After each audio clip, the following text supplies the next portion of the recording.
Okay, welcome back. Today we're going to go over some rules that you're going to be using throughout the entire year for differentiation. First of all, we're going to start with the constant rule, and you'll hear me say over and over again that the derivative of a constant is always equal to 0. The derivative of a constant is always equal to 0. Let's just quickly talk about why. If you take the graph of any y equals any constant, I'm just going to say 5. Okay. The graph of y equals 5 or y equals any constant is some horizontal line. And what does the derivative represent? The derivative represents the slope at any point on that line. Well, what's the slope of a horizontal line? The slope of all horizontal lines is equal to 0. So that's why the derivative of a constant is always equal to 0. So understanding why makes it much easier to remember them instead of just memorizing them and then forgetting. Okay, then we have the derivative of x. Well, if it's the line y equals x, what is the slope of that line at any point? It's always going to be the same. It's going to be 1. So the derivative of x is equal to 1. Well, we can apply the power rule to any kind of polynomial function. So x raised to anything, not just x raised to the first. The power rule is the derivative of x raised to any power is the exponent times x to the n minus 1 exponent. So basically, you'll have to remember the power rule is multiply and subtract 1 from the exponent. Okay? And that's what we are going to do in these next couple examples. So pretty straightforward. The derivative of x, or what we refer to as dy dx, or f prime of x, multiply by the exponent. So you bring the exponent out in front and subtract 1 from the exponent. So your derivative is 5 times x to the 4th. Okay. Example B, well, this can be written in rational exponent form. Hopefully you remember that the root is the denominator and the exponent, the power here, is the numerator. So that's the same thing as the 4th root of x cubed. So what is g prime of x? That's 3/4 times x, and you're going to subtract 1 from the exponent. 3/4 minus 4/4 gives you a negative 1/4. Okay? Or we prefer to write that as a positive exponent. So that would be x to the positive 1/4 in the denominator. If you wanted to change it back, and again, if it's a multiple choice problem, you never know which way they're going to write the answer. You need to know that that is the 4th root of x. 3 different ways you could possibly write it. And honestly, on a free response question, they'll accept any of them. But on a multiple choice, you'll have to make yours look like theirs. Okay? All right, so then we have this last one right here. This needs to be rewritten using our Algebra 1 rules, negative exponent properties. That's x to the negative 3. So the derivative of y, you could say y prime. You could say dy dx. We're taking the derivative with respect to x. So y prime, it's understood that you're taking the derivative with respect to x, or again, you can write dy dx. either notation. So multiply and then subtract 1. And when you subtract 1, you don't get -2, you get -4. So that could also be written as a -3 over x to the positive 4. So that is the power rule. Okay. All right, moving on to a constant. What happens when they throw constants in front other than a 1? Well, we don't have to worry about that because the derivative of a constant times a function is just the constant times the derivative of that function. So again, this 2 right here we can kind of ignore. And the derivative of y is y prime, or dy dx. So the constant times the derivative of this right here. So that's 7x to the 6th, or an answer of 14x to the 6th. Okay. So this needs to be, for now, this needs to be rewritten as a negative exponent. And we can take the derivative of this function right here and multiply it by 3. So the derivative of g of x is g prime of x. And we're just going to take our constant and we're going to multiply it by the derivative of x to the -2. So that's multiply by the exponent and subtract 1. That gives you a -3 exponent. Okay. So that's a -6x to the -3, or a -6 over x to the positive 3. Negative exponent properties are not negative coefficient properties. So please do not take the -6 and move it to the denominator. You are telling me that a -6 is equal to 1 over 6. So do not make that algebra mistake. All right, then we have this one. This one can be written as 1/8 times x to the what exponent? 5/6. So the derivative of f is f prime of x, and we have the 1/8 constant. We're going to take the derivative by multiplying and subtracting 1. 5/6 minus 6/6 is a -1/6. Okay, and that will be written as 5 over 48 x to the positive 1/6, or the 6th root of x. Okay, so that is if you have a constant in the front, it's not that big of a deal. All right, so then we're going to get into sum and difference.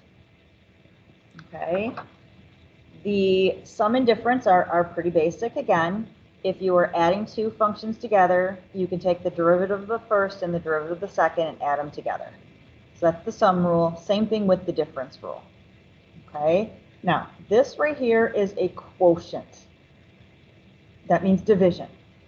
There is something you're going to be learning called the quotient rule, and you want to avoid the quotient rule and you want to avoid the product rule whenever possible, because those take longer.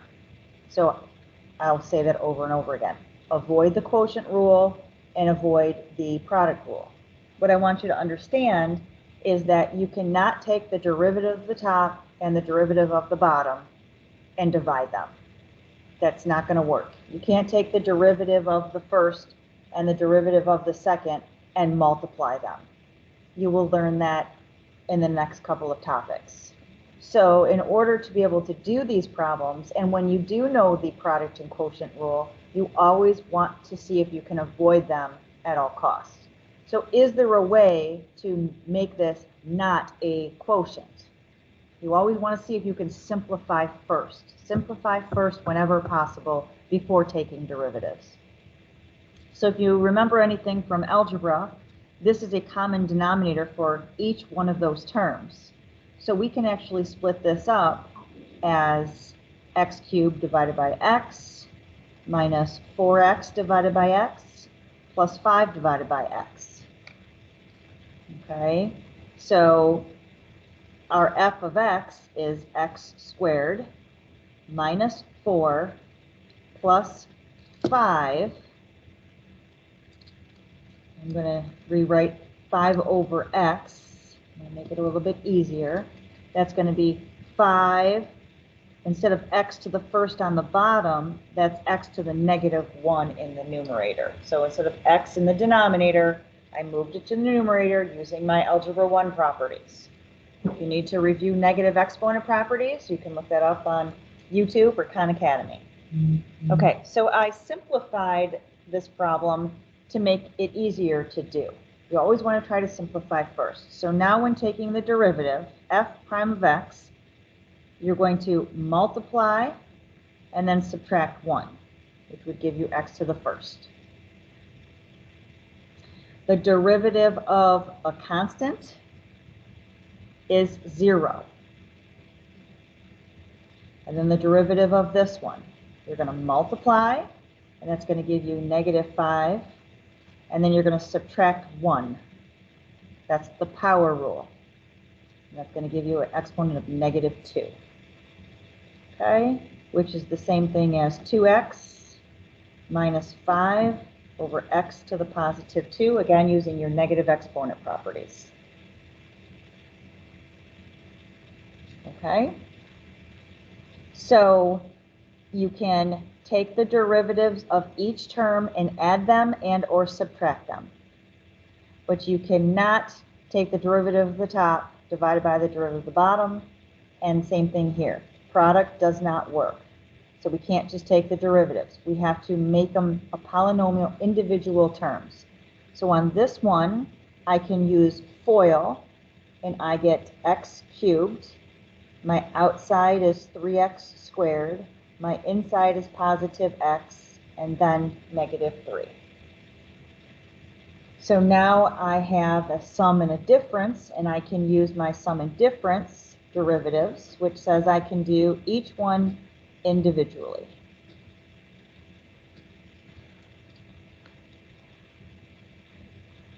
So you'll get that fast. Again, power rule, 3 times x, subtract 1. So multiply, subtract 1. Multiply, subtract 1 from the exponent. The derivative of x is equal to 1. That's right here. Now again, you're using the power rule on this one. If you want to think about it, if you multiply by 1 and then you subtract 1 from the exponent, what do you get? You get x to the 0 power. And anything raised to the 0 power is 1. So you could apply the power rule to this, but it's just easier to understand that the derivative of x is always equal to 1. And I showed you that earlier. And then the derivative of a constant is always 0. Okay, so those are your basic derivative rules that you will need throughout the entire year. Okay. All right, moving on to example number 4, writing equations of tangent lines. Again, we'll be doing an activity and looking at tangent lines and what all of these things mean and put it into applications. So let's review what you learned back in Algebra 1 again. To write the equation of a tangent line or to write the equation of a line, there are 2 things that you will always need. And again, this is a reoccurring question throughout the entire year. Write the equation of a tangent line, you need 2 things. You need a point and a slope. You need a point and a slope. Well, they give you a point. But how are you going to find the slope at that point? Well, everything that we've learned up to this point has told you that the derivative represents the slope on the graph for any point. So if we take the derivative of f of x, the derivative of x is 1 minus 4x. Again, that's the power rule. 2 times 2 is 4, subtract 1. So this is the derivative, or the slope, of the tangent line at any x value. This is a formula to find the slope at any point on the graph. So they want us to find the slope at x equals 1. So we're going to evaluate f prime of 1, which is 1 minus 4 times 1, which gives you a slope of -3. So now we have a point, and now we have a slope at that given point. So we are going to write the equation of the line. Now, one form of the line, you've learned standard form, you've learned slope-intercept form, and you should have learned point-slope form. For those of you who don't remember point-slope form, I'm going to go ahead and write it up here, because we always use this in calculus because it's easy and it's less work. Point slope says y minus y1 equals your slope times x minus x1. That is point slope. Now, if you think about it, where does this come from? That comes from slope being change in y's over change in x's. Well, if a slope is equal to change in y's over change in x's, couldn't I just multiply this denominator by both sides and I get this equation right here? That is called point slope form, and that is what we will use all year. So, to answer this question, what is the equation of the line? It's y minus the given y value of -1. So y minus a -1 is y plus 1 equals slope times x minus the given x value. And we are going to leave it. We're not going to rearrange it. We're not going to change it to slope-intercept form. We're just going to leave it, save ourselves time, and save ourselves from making mistakes. Okay? All right. It says a very common mistake, an example like, and this is supposed to be number 4, that's a typo there, 4 part A, is to think that the slope of the specific tangent line is 1 minus 4x. So when it says write the equation of the tangent line, I will get y equals 1 minus 4x. Okay, that is not true. The derivative represents, think of this as a formula to find the slope of the tangent line. It is not the equation of the tangent line. Okay, and that's what this is just restating right here. So don't make that common mistake. All right, so you can try the next one if you want to pause the video and give yourself a chance to try that. And I will do it with you. Okay, so it says write the equation of a tangent line to the function at the given value of x. Okay, as I said earlier, you need a point and you need a slope. Okay, they give us an x value. We need a y value to go with it. And we need a slope.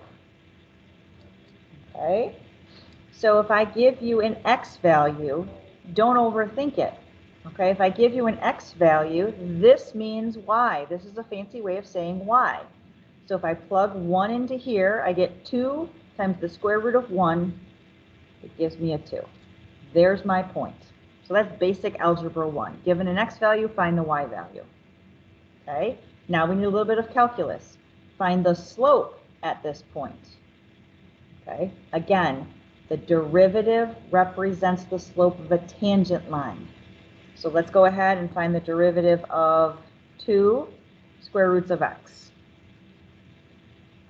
2 square roots of x. Well, the only thing we know is the power rule right now. So you're going to have to rewrite this. I'm going to give you a shortcut for this later. But for right now, you have to rewrite this as x to the 1/2 power. Again, you need to know a radical and a rational and how they're related. Way back to Algebra 1 again. So now we take the derivative and we multiply and we subtract 1.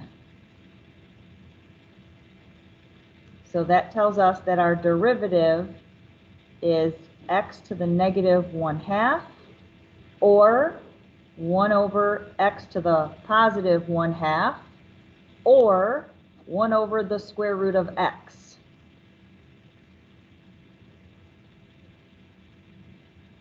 That is the derivative.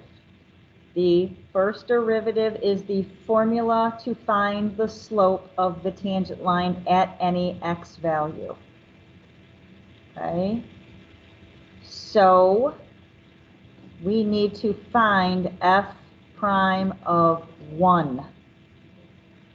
Because that's what we want to evaluate. F prime of 1 is 1 over the square root of 1 or just 1. Okay, so go ahead and write the equation of the tangent line at 1.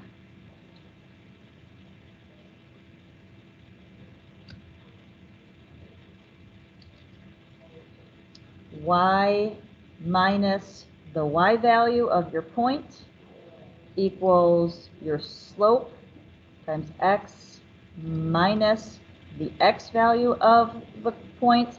And of course, you do not have to write the 1 in the front. Okay? You do not have to write the 1 in the front. I just wanted to put it in there just to remind you that that's where the slope goes. So you can leave it like that, or you can write y minus 2 equals x minus 1. And that's the slope, or I'm sorry, that's the equation of the tangent line to that graph right there. So let's just take a quick look at that. I'm gonna go here. Let's go ahead and you can even try it on your calculator if you want to. The square root function. Usually 1, 1, but we're multiplying it by 2. If we go 2, 3, 4, it's usually 4, 2, but we're multiplying it by 2. Okay. So there is f of x that was given to us. That's the sketch of f of x. Okay. And what you are finding is the equation of this line right here. That's what this equals. Now, it's very easy for us to solve this for y. You don't have to, but I'm just going to add 2 to both sides, and that's going to give me what we call slope-intercept form, which, again, I would never change it to slope-intercept form because on the AP exam, you're not going to have time, and if you make a mistake by switching it around, they're not going to give you credit. So we just usually leave it like this. But if I add 2 to both sides, I end up getting y equals x plus 1. That's what you just found. You found, well, look at this. There's your y-intercept of 1, and up 1 over 1 has a slope of 1. That's what you just found, the equation of that tangent line to the curve at x equals 1. You have an idea of what you're actually doing. Okay? All right, last example. At what point or points does this graph have a horizontal tangent line? Horizontal tangent line. Well, what do you remember from algebra about horizontal lines? Well, I said it earlier.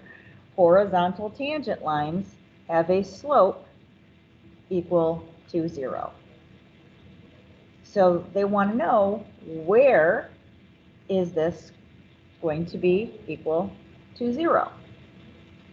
Okay, well, let's go ahead and find the slope formula for this equation. Well, again, what does that mean? That means do the calculus. So y prime, the derivative of y, is 2x plus 4. Again, power rule.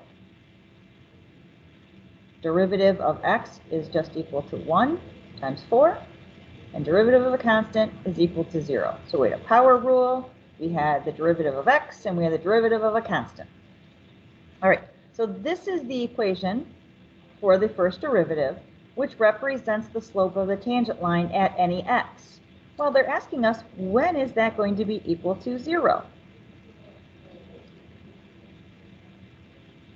Well, if we subtract 4 and we, whoops, positive 2.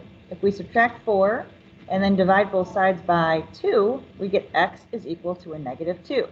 It says at what points. It doesn't say at what x value, it says at what points. Well, we know when the x value is equal to negative 2, the slope, or the first derivative, the slope of the tangent line will be equal to 0. So how do we find the y value again?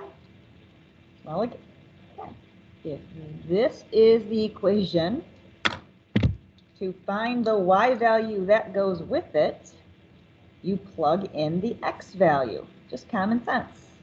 Basic algebra. If you know the x value, plug it into the function to find the y value. And that's going to give you 4 minus 8 minus 1, which is a negative 5. So the answer is at 1 point.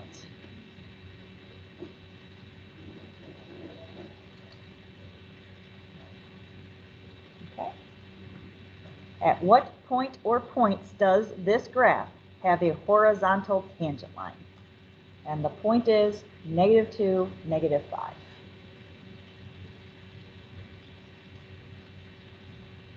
What kind of graph is this? That's a quadratic equation. What kind of graph do you get? You get a parabola. Okay? So in Advanced Algebra 2, you should have learned how to graph parabolas and find the vertex. Completing the square, opposite of b over 2a, which is what most of you remember. So let's go back to algebra.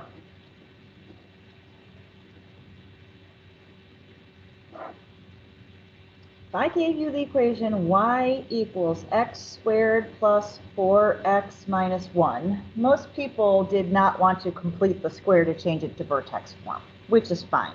So let's go, the x value of your vertex was equal to the opposite of b over 2 times your a value. Hopefully that sounds familiar to you. So the opposite of 4 over 2 times your a value, our a value is a 1, gives us negative 2. And look at that. Our algebra gave us the same answer as our calculus. And then if you plug the negative 2 back into there, you get the vertex of negative 2, negative 5.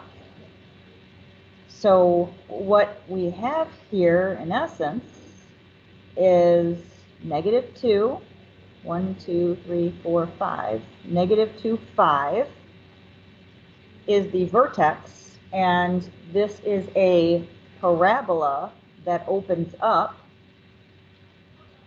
when x is equal to 0. So it goes here, here. You can put on your graphing calculator if you want to. But you learned how to do that in algebra. What we just now did in calculus is